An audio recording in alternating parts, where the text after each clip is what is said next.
Hello everybody and welcome.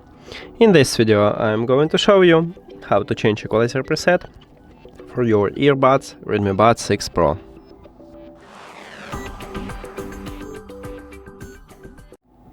You have to start by open Xiaomi Earbuds application, and if you add your earbuds to the app, you will see the same menu. You need to scroll down just a bit and go to Audio Effects. Then click at the audio balance at the bottom and click again.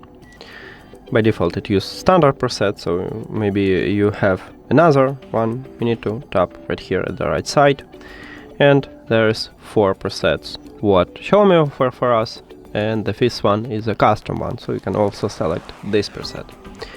Now tap at the best one for you. Let's say I wanna enhance voice, so I tap at this preset. And we just change it. That's it.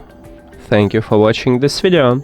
If you found it helpful, please consider subscribing to channel and leave the like on the video. See you later.